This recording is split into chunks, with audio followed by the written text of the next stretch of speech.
श्री हरिवंश महाराज जी। महाराज जी, असंग कैसे रहा जाए, इसके क्या नियम है? मतलब इनका डिवोर्स हो गया महाराज जी, उसके बाद जीवन में असंग रहने मतलब चाहते हैं कि मानसिक और आध्यात्मिक उन्नति होती रहे उनकी, और आजकल के मॉडर्न जमाने में कैसे महाराज जी इसको?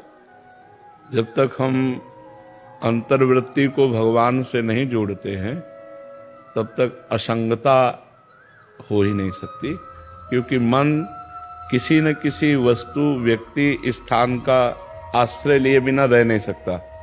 इसका स्वभाव है, ये आश्रय लेके ही रहेगा। देखो, आप शांत होके देखो तो कोई व्यक्ति चल रहा है दिमाग में, या कोई वस्तु, या कोई स्थान, या कोई घटना, या कोई परिस्थिति, वो आश्रय लेकर उसका चिंतन करता रहता है। तो इसके इन आश्रयों का जो पूर्व में आश्रय लेकर अपने अंदर कैसेट बना लिए, जब हम नाम जप करते हैं तब तो हमें खोल के दिखाता है कि ये कमाई है हमारे पास, तो हमें उसे डिलीट करनी है और नई होने न पावे।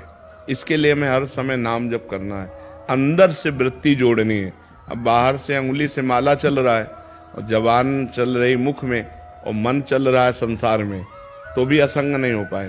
मन मैयासक्त मनाह पार्थ, भगवान ने कहा मेरे में आसक्त मन वाला बने। तो भगवान की जब हम लीला कथाएं सुनते हैं, जैसे भागवत का 10वां स्कंद है, हम स्वयं पढ़ें, हम खूब कानों से सुने, भगवान की लीला कथाएं सुनते हैं, भगवान का नाम जप करते हैं और भगवान के मार्ग में चलते हैं, तो हमारे अंदर एक पावर आता है, भागवतिक पावर, उससे हम असंग रहते हैं। हमें अच्छा ही नहीं लगेगा, ऐसे लगता है कि मैं अकेला हूं, कोई तो मेरा होना चाहिए, ऐसा लगता है ना, सबको लगता है। जिसके हम गोद में सर रखकर चैन से सो सके वो केवल भगवान है, नहीं तो संसार कपटी है। ये पाए जान जगत में सब जन कपटी कुटिल कलयुगी टंच, ऊपर से क्या है अंदर से क्या है जान पाना बड़ा कठिन है। ऊपर से कुछ और भाषा है और दिखावा है, और अंदर से बहुत और दिखावा है। तो एक है जो भीतर और बाहर दोनों से एक है, वो भगवान है।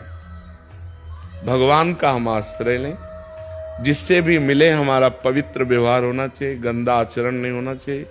कोई हमको गाली दे तो हम सुन के सह जाएं, हम किसी को पलट के गाली ना दें, और नाम जप करें तो धीरे धीरे हमारे अंदर अध्यात्म की वो योग्यता आएगी जिसे असंगता कहते हैं।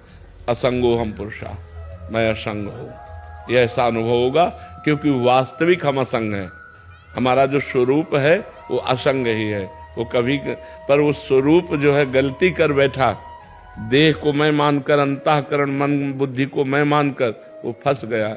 इसलिए नाम जप करो, भगवत चर्चा सुनो, सत्संग सुनो और अच्छे आचरण करो, पवित्र आचरण करो, तभी असंगता है। गलत आचरण करे और अध्यात्म की बातें करे, वो बातें बातें केवल है, जीवन में प्रकाश नहीं होगा। अगर जीवन को उन्नतिशील बनाना है, बढ़िया सुखमय जीवन व्यतीत करना है, तो गंदे आचरणों को पहले रोको, जो पाप आचरण है उनको रोको, अच्छे आचरण करो और नाम जप करो। बाबा, इसका बल आपको नहीं, ये बल जो हमें जहां से मिला है वही खजाना तुम्हें दे रहे हैं। मान लो हम कह रहे राधा राधा जपो, भगवत चर्चा सुनो, तो इसी से तो हमें बल मिला है। जिस बल से हम टिके हुए हैं वही बल हम सबको दे रहे हैं। अगर इस बल को आप स्वीकार करें तो लंबे समय में आप खुद अनुभव करेंगे कि आपके अंदर कैसी क्षमता बढ़ रही है, आपके अंदर कैसे भाव बढ़ रहे हैं। जी।